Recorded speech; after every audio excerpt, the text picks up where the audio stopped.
ونصلي على رسوله الكريم اما بعد درود شریف پڑھ.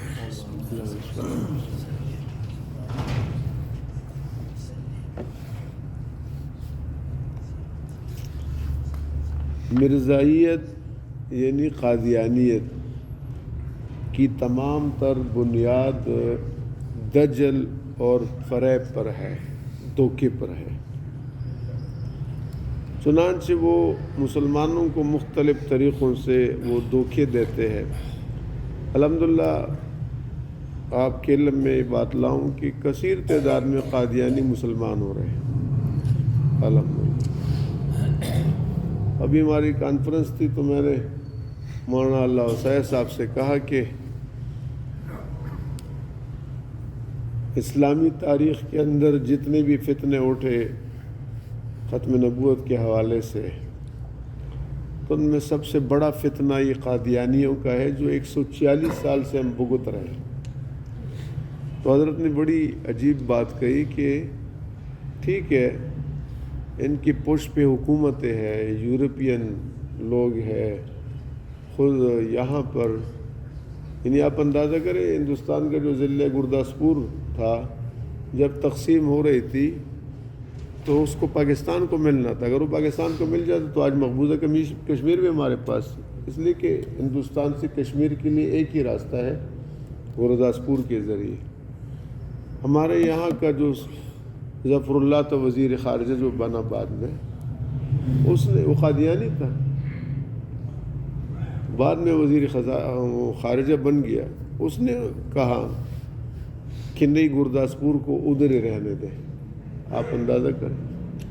چنانچہ وہ شورش کاشمیری رحمۃ اللہ علیہ کی کتاب ہے نا عجمی اسرائیل، اس کے مطالعے سے آدمی کو اندازہ ہوتا ہے کہ جیسے وہاں پر خلیج کے اندر انہوں نے اسرائیل کو قائم کیا اور سارے مسلمان حکومتیں جکڑے ہوئے ہیں، اس طرح ان کا عزم یہ تھا کہ یہاں عجمی اسرائیل یعنی کشمیر کے اندر یہ سلسلہ چلایا جائے. الحمدللہ ناکام ہے اور انشاءاللہ ناکام رہیں گے. تو کہنے کا مقصد یہ کہ یہ ایک بڑا فتنہ. تو حضرت نے مجھے جواب میں فرمایا کہ آپ نے تو ان کو مزمحل کر دیا ہے نا. ایک تو یہ کہ ان کا پروگرام تھا کہ ہم مقبوضہ کشمیر کو اسرائیل بنائیں گے اور اس کا نام عجمی اسرائیل ہوگا اور اس کے ذریعے پھر سارے پاکستان سمیت تمام ممالک کو ہم قابو کریں گے. الحمدللہ وہ ناکام ہو گئے. بلکہ پاکستان کا دھاک ہے الحمدللہ وہاں بھی غزہ کی مسلمانوں کو سپورٹ کرنے والے دنیا میں سب سے پرجوش اور پرعزم اور جناب والا سرگرم اگر کوئی ہے تو پاکستانی ہے الحمدللہ. تو ناکام ہو گئے. تو میں یہ کہہ رہا تھا کہ الحمدللہ کئی ان کے لوگ مسلمان ہو رہے تو وہ بتاتے ہیں کہ ہم لوگوں کو کیسے گمراہ کرتے ہیں، قادیانی کیسے بناتے ہیں، مرزائی کیسے بناتے ہیں.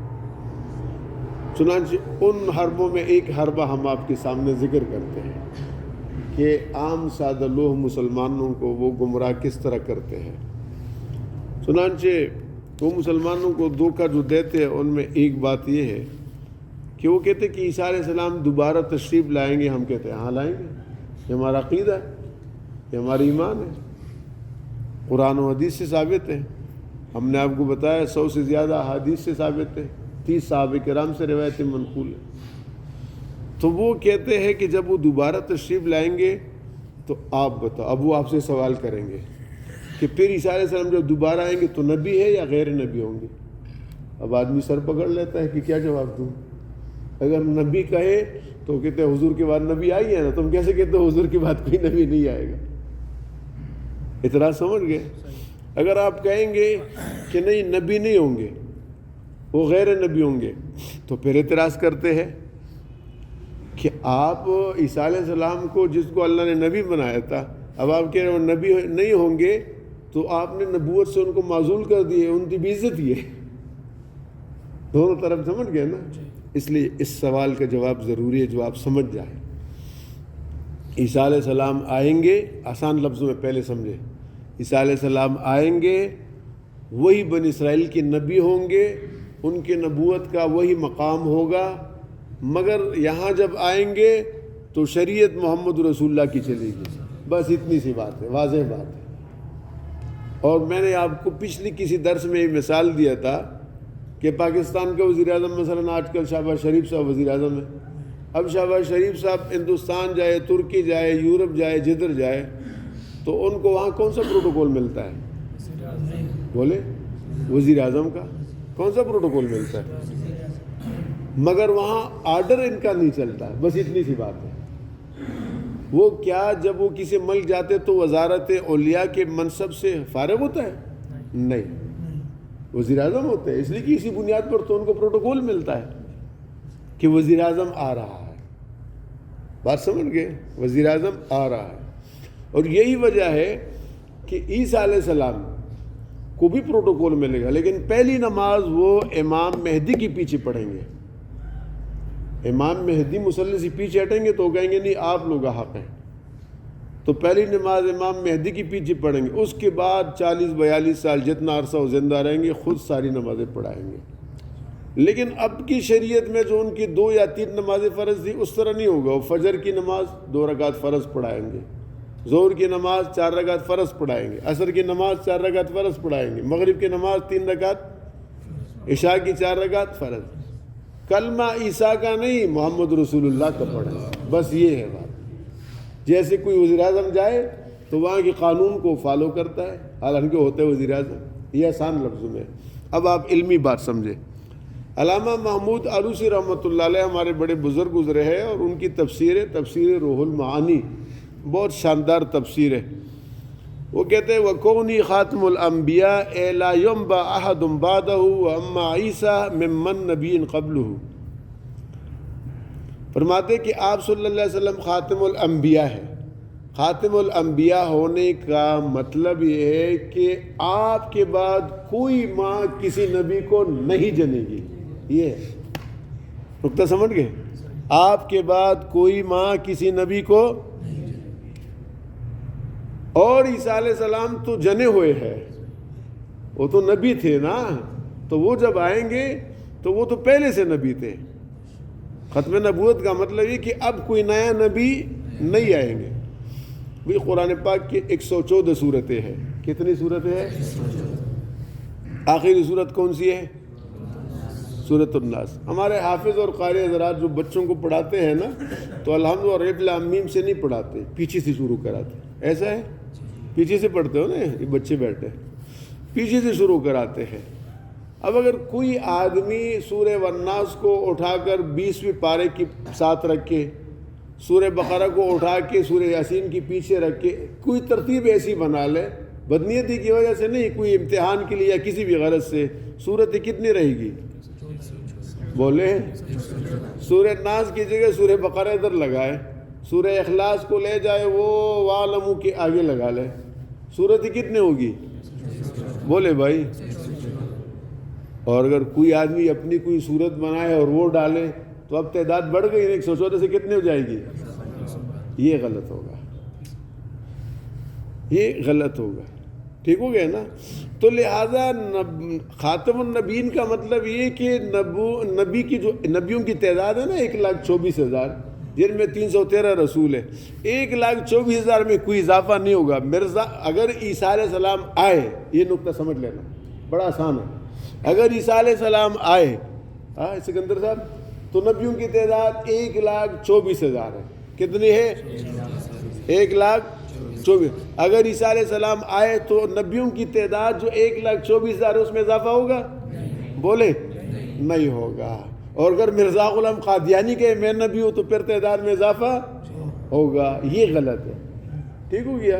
تو علامہ آلوسی فرماتے ہیں کہ خاتم النبیین ہونا کا مطلب یہ ہے کہ جو پہلے سے نبی ہے وہ تو پہلے سے نبی ہے، آپ کے بعد اب کوئی نئے نبی نہیں آئیں گے، یہ قصہ ختم۔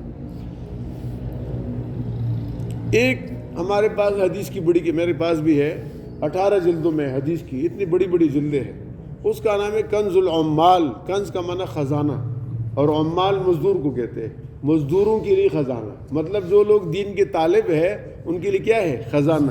اس میں رسول اللہ صلی اللہ علیہ وسلم کے احادیث کو جمع کیا ہے۔ حدیث کی سب سے بڑی کتاب یہ کنز العمال ہے۔ اس کے اندر ہے کہ حضرت آدم علیہ السلام نے جبریل علیہ السلام سے پوچھا کہ بھئی یہ محمد کون ہے صلی اللہ علیہ وسلم۔ آدم علیہ السلام نے جبریل علیہ السلام سے پوچھا یہ محمد کون ہے؟